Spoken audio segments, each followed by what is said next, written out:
সমাজ কিভাবে উন্নত হবে? যে সমাজের পুরুষকে আল্লাহ বলেছে তুমি তোমার চক্ষুকে অবনত করো, সে এমনি তাকায়। আল্লাহ বলছেন নিচে করো, সে তাকায়। এটা দোষ না। মহিলা আল্লাহকে বলছে ঢেকে চলো, মহিলা খুলে চলছে, কোনো মহিলার দোষ। দুইজনের তো দোষ হওয়া উচিত এখানে, ঠিক না?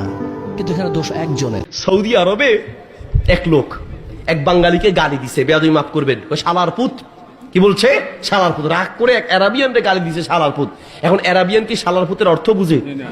এ মনে মনে চিন্তা করি, কিরে আমার শালার পুত বলছি, আসলে শালার পুত মানেটা কি? মুখস্থ করছে শালার পুত, শালার পুত, শালার পুত।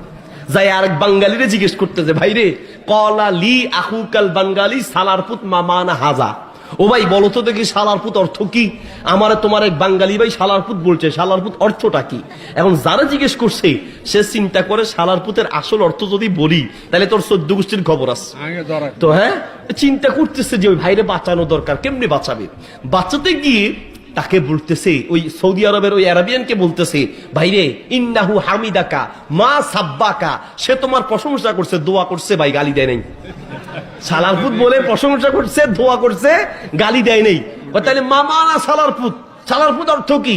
শালার পুত মানাহু গনিজুন, শালার পুত মানে হচ্ছে পয়সাওয়ালা। শালার পুত মানে কি? পয়সাওয়ালা। মানে তুমি খুব ধনী, তোমার অনেক সম্পদ আছে, তুমি খুব পয়সাওয়ালা, এটা বলে তোমার প্রশংসা করছে। এখন অ্যারাবিয়ান তো খুব দুঃখিত হয়ে গেছে, হায় রে আমি তার প্রতি খারাপ ধারণা করলাম, সে আমার প্রশংসা করছে আর আমি মনে করছি আমার গালি দিছে। পরের দিন গেছে হাদিয়া তোফা নিয়ে। আরবদের একটা ভালো গুণ আছে, আরবরা কি করে, যদি কারোর সাথে কোনো অন্যায় করে সে অন্যায়টা স্বীকার করে, ভুল স্বীকার করে এবং তার কাছে ক্ষমা চায়। আর আমাদের স্বভাব হলো কইলে কইছি এরি, ভুল করলে করছি এরি, আমরা কি কুত্তায় কামড়াইছি হাতের কাছে যাই আবার ক্ষমা চামু, ঠিক না? এটা হলো আমাদের স্বভাব। পরের দিন ওই আরাবিয়ানের কাছে গেছে, যায়া সেই আরাবিয়ানকে ওই বাঙালির কাছে গেছে, গিয়ে বলতেছে, ভাই রে হামিদটারি, তুমি আমার প্রশংসা করছো আর আমি তোমারে ভুল বুঝছি। ওয়াকুলটালি শালার পুত, তুমি আমার শালার পুত বলে যে আমার প্রশংসা করছো, আমি আসলে ভুল বুঝছি, মনে করছো তুমি আমার গালি দিছো। তবে শোনো, তুমি যে আমার প্রশংসা করছো মনে করছো আমি একা পয়সাওয়ালা, আসলে আমি একা পয়সাওয়ালা না, আমার বাপও পয়সাওয়ালা ছিল, আমার দাদা 14 গোষ্ঠী পয়সাওয়ালা ছিল। এটা বোঝানোর জন্য অ্যারাবিয়ান বলতেছে, তার মানে ইন্নি শালার পুত, আবি শালার পুত, জাদ্দি শালার পুত, কওমি শালার পুত। মানে আমি একটা শালার পুত না, আমার 14 গোষ্ঠী সব শালার পুত।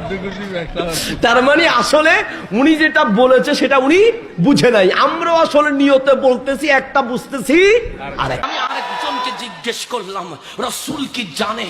তিনি বলেন জানে না, জানে না। রসুল তো পড়তেও জানে না, রসুল তো বুঝতেও জানে না, রসুল তো ভালো করে জ্ঞান বিজ্ঞান নিয়ে জানে না। তাকে জিজ্ঞেস করলাম দলিল কি? সে কোরআন বলেছে আল্লাহ ছাড়া ইলমে গায়েব কেউ জানে না। আর এক দলকে জিজ্ঞেস করলাম রসুল কি জানে? বলে জানে না, জানে না এই কথা বলিও না। রসুল আগেও জানতো, এখনো জানে, ভবিষ্যতের কথাও জানে। আমি বললাম দলিল কি? সে কোরআন বলে আর রহমান আল্লামাল কোরআন, কোরআন রহমান তো হাবিব রহমানকে শিখিয়েছে। কেমন করে শিখালো? সে আল্লামাকা মা লাম তাকুন তা'লাম, হাবিব যত অজানা বিষয় আছে সবগুলো তো আমি জানিয়ে দিয়েছি। কোরআন বলে রসুল জানে। আমি বেরেলির কলন্দর ইমাম আহমদ রেজাকে জিজ্ঞেস করলাম রসুল কি জানে? তখন আহমদ রেজা বলে মেরাজের দিকে তাকা, সবচেয়ে গায়েব হচ্ছে মালিক আল্লাহ। যেই মালিক আল্লাহকে কেউ দেখে নাই, সেই আল্লাহকে মেরাজে কাবা কাউসাইন ও আদনার মাধ্যমে মুস্তাফা দেখে ফেলেছে। বেরেলির কলন্দর কলম দিয়ে লিখতে লাগলেন, এই মুসলমান, নবী জানে না এই কথা বলিও না। তো কি বলবো? और कोई गायब के हा तुमसे न हो भला, जब न खुदा न छुपा तुम पे करो दो दरूद। হাবিব কেমনে বলি জানেন না? যেখানে আল্লাহ আপনার থেকে গোপন নাই সেখানে মাওলার সৃষ্টি গোপন থাকবে কেমনে? ব্যক্তির ফেসবুক আইডিতে ছবি এবং কিছু নাজায়েজ পোস্ট আছে, এগুলো ডিলিট না করলে ওই ব্যক্তির কবরে আযাব হবে কিনা দেখুন। জীবদ্দশায় যদি কেউ কোনো হারাম জিনিস ফেসবুক ইত্যাদিতে রেখে যায়, মৃত্যুর পরও যদি সেগুলো চলতে থাকে এবং মানুষ দেখতে থাকে, তাহলে অবশ্যই মৃত ব্যক্তির আমলনামাতে গুনাহ লিপ্ত হবে, গুনাহ লিখিত হবে এবং গুনাহ যুক্ত হতে থাকবে। এটাকে বলা হয় গুনাহে জারিয়া। আমরা সারা জীবন শুনছি সাদকায়ে জারিয়ার কথা, না?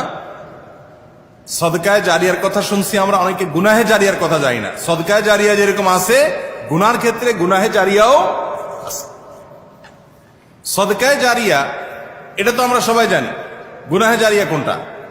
গুনাহে জারিয়া হলো যেই গুনাহ, যে পাপ, এটা একবার করে ধুয়ে দিছেন, কিন্তু এটার অপকারিতা, এটার চর্চা অনবরত চলতে থাকে। যেমন যেই লোকটাকে আপনি, যে লোকটা ফেসবুকে তার ওয়ালে হারাম জিনিস, খারাপ জিনিস পোস্ট করে গেছে, তার মৃত্যুর পরও মানুষরা দেখছে, দেখে বিভ্রান্ত হচ্ছে, গুনাহে লিপ্ত হচ্ছে, সে অবশ্যই গুনাহগার হবে। এই জন্যই তো আমরা কি পোস্ট করছি না করছি, এরপর আমাদেরকে দায়িত্বশীল হতে হবে, সচেতন হতে হবে, সতর্ক হতে হবে, কারণ এগুলোর জন্য আল্লাহর কাছে জবাবদিহি করা লাগবে।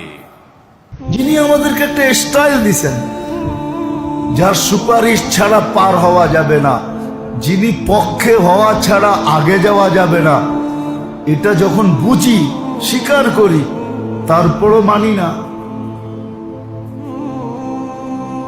তারপরও মানে না, রসুলের তরিকা মানে না, সুন্নত মানে না, স্টাইল মানে না, লাইফ স্টাইল মানে না, বিজাতির স্টাইল মানে, ওটাই বিশ্বাসী, আল্লাহর রসুলেরটা বিশ্বাসী না। ও মেরে দোস্ত, আমাদেরকে বুঝাইতে হবে না, আমরা তো দুনিয়া ঘুরা শেষ করে ফেলছি। আমরা তো রসুলের স্টাইলে কি রাখা আছে এটা আমরা দেখা ফেলছি, চোখে দেখছি, কিতাব পড়ে না, আমাকে বুঝাইতে হবে না। আর আশুরা রোজার ফজিলত কি, মর্যাদা কি? নবী করিম সাল্লাল্লাহু আলাইহি ওয়াসাল্লাম বলেছেন, সিয়ামু ইয়াউমি আশুরা আহতাসিবু আলাল্লাহি আন ইয়াগফিরা আস-সানাতাল্লাতী ক্বাবলাহা।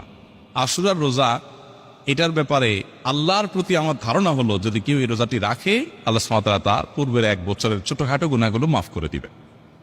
বান্দার হক বান্দার কাছ থেকে মাফ নিতে হবে, কবিরা গুনাহ তওবা করতে হবে, ছোটখাটো গুনাহগুলো আমলের মাধ্যমে। আমাদের কি হয়েছে আমরা মৃত্যুকে ভয় পাই না? আমাদের কি হয়েছে আমরা মনে করি না যে আমরা মারা যাব? পৃথিবীর সর্বশ্রেষ্ঠ মানুষ, সর্বশ্রেষ্ঠ রাসূল দুনিয়া থেকে বিদায় নিলেন, তার সাহাবীদেরকে ছেড়ে তিনি দুনিয়া থেকে চলে গেলেন, উপরের জগতে পাড়ি জমালেন। আমাদের কি হয়েছে যে আমরা বিশ্বাস করতে চাই না, আমরা প্রস্তুতি গ্রহণ করি না মৃত্যুর জন্য? আমি আপনি কি মনে করি যে আমরা চিরদিন বেঁচে থাকবো? আমি আপনি কি মনে করি যে আমার গ্যারান্টি রয়েছে আমি সালাত আদায় করে আমার রুমে ফিরে যাব? বিশ্বাস করুন হে আমার ছাত্র ভাইয়েরা, অবশ্যই আমাকে আপনাকে একদিন মৃত্যুবরণ করতে হবে, আমাকে আপনাকে একদিন এই দুনিয়া ছেড়ে চলে যেতে হবে। সুতরাং মৃত্যুর জন্য প্রস্তুতি গ্রহণ করুন, সুতরাং মৃত্যুর জন্য প্রস্তুতি গ্রহণ করুন। সেই দিন আসার পূর্বে, যেই দিন মৃত্যু আপনার দরবারে উপস্থিত হবে এবং মহান আল্লাহ তাআলাকে আপনি বলবেন, হে আল্লাহ, আমাকে স্বল্প একটু সময় দিন, আমাকে স্বল্প একটু সময় দিন, আমি ফিরে যাই এবং কিছু নেক আমল করে আসি। কাল্লা ইন্নাহা কালিমাতুন হুয়া কাইলুহা। তখন মহান আল্লাহ তাআলা বলবেন, কোনো সুযোগ নেই, এটা তো তার মুখের কথা মাত্র, সে ফিরে গেলে আবারও আমল করবে না, সে ফিরে গেলে আবারও আমল করবে না। সম্মানিত ভাইরা, সেই দিন আসার পূর্বেই প্রস্তুতি গ্রহণ করুন, সেই দিন আসার পূর্বেই প্রস্তুতি গ্রহণ করুন। জেনে রাখুন, সেই দিন উপস্থিত হয়ে গেলে আর কোনো আমল করার সুযোগ থাকবে না। সেই দিন উপস্থিত হয়ে গেলে কবরের নাজাত পাওয়ার জন্য আর কোনো কিছু করার সুযোগ থাকবে না। সেই দিন এসে গেলে 2 রাকাত সালাত আদায় করে আল্লাহর কাছে ক্ষমা প্রার্থনা করার কোনো সুযোগ থাকবে না। সেই দিন এসে গেলে রাতে জেগে 8 রাকাত তাহাজ্জুদ সালাত আদায় করার কোনো সুযোগ থাকবে না। এখনো সময় আছে। মহান আল্লাহ তাআলার দরবারে নিজেকে সঁপে দিয়ে তার কাছে ক্ষমা প্রার্থনা করুন। মহান আল্লাহ তাআলার দরবারে নিজেকে সঁপে দিয়ে তার কাছে ক্ষমা প্রার্থনা করুন। মানুষের সাথে কোনো ভুল থাকলে সে ভুলের ক্ষমা চেয়ে নিন। মহান আল্লাহ তাআলার সীমা লঙ্ঘন করে থাকলে মহান আল্লাহ তাআলার কাছে ক্ষমা চেয়ে নিন। সেই দিন আসার পূর্বেই যদি সেই দিন এসে যায়, সেদিন আর কোনো লাভ হবে না, সেদিন বেঁচে থাকার আর কোনো সুযোগ হবে না, 1 সেকেন্ড সময় আপনাকে বেশি দেওয়া হবে না। সম্মানিত ছাত্র ভাইয়েরা, মৃত্যুর জন্য প্রস্তুত হন। মহান আল্লাহ তাআলা আমাদের সবাইকে মৃত্যুর জন্য প্রস্তুতি গ্রহণ করার তৌফিক দান করুন। আমিন।